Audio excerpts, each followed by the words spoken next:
And as always, it's Yuka Roy who has her eye to business. She joins us in the studio. Good evening to you. Hey, Mark. Sunday's European election results, Emmanuel Macron's decision to call a snap parliamentary poll here in France, it sent shockwaves through the markets. Tell us more. Yeah, let's start with the currency markets. The euro tumbled against the US dollar to a one-month low.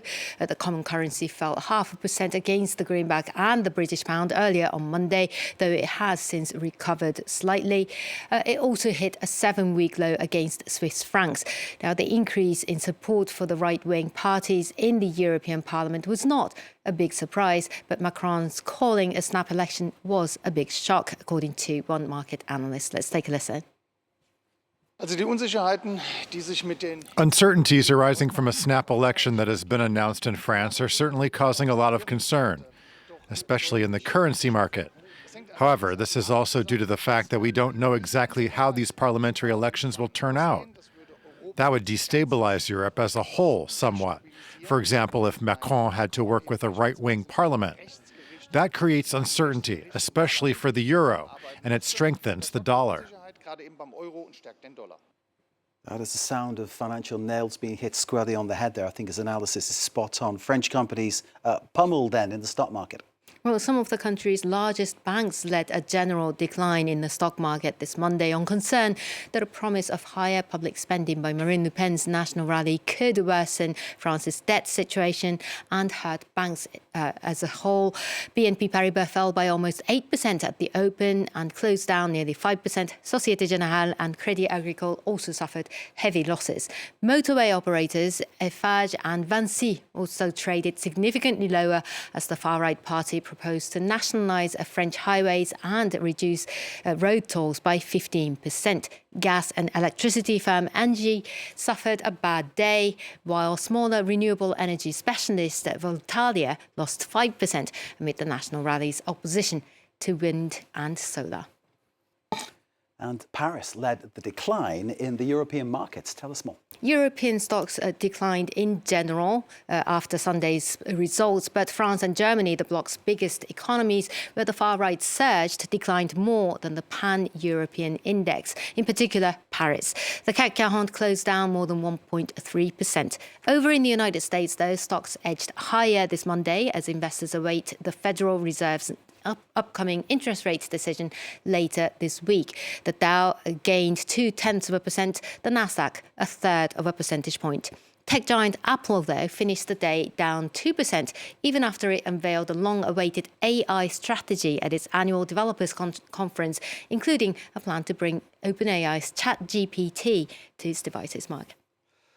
Now, across the continent, the Greens suffered a painful setback on Sunday, raising concerns about Europe's climate ambition. And of course, we report a lot, Yuka, don't we, about the climate issues, climate change, and of course, the climate emergency.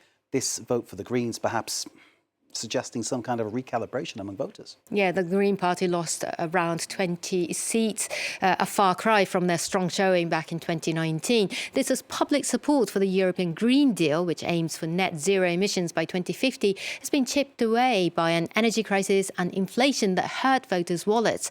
A less environmentally friendly parliament could slow down climate policies. Vedika Bahal takes a closer look. The European Union's agenda has never been greener. And yet, pushed from 4th into 6th place, the Green Party saw heavy losses at the ballot box, raising fears that the continent may be on the verge of weakening its lofty climate ambitions. In 2020, the 27 member states approved the Green Deal, a series of initiatives in various sectors from construction, transport, energy and food, designed to achieve carbon neutrality by 2050. But the war in Ukraine and ensuing energy price hike, cost of living crisis and mounting inflation changed the situation, in fact triggering a resistance to green policies, including bloc-wide farmers' protests against the EU's expensive environmental reforms. The fact that the Green Deal has done a lot of damage to what the citizens feel as their welfare. And so they're not only getting tired of climate policy, which in itself is not a good thing, but they are much more also getting tired of the consequences of it. And I think that has been one of the main drivers of what you call the drift to the right. One particular policy targeted by parties in the election campaign was the EU's 2035 ban on new petrol and diesel cars. with mounting calls from the right to scrap it. And with a 2026 review clause, it's likely to face pressure in Parliament. The Green Deal's overall future is unclear. A more rightward-leaning European Parliament will only toughen the likelihood of passing new climate measures, though a full rollback on the dozens of green policies passed and in motion would be legally unlikely. So a lot of shocks there we saw in markets, in the business community, and more to come with the French elections on the horizon there. But all reassuringly explained by you. Thank you very much indeed. You're with the business. Great to see you.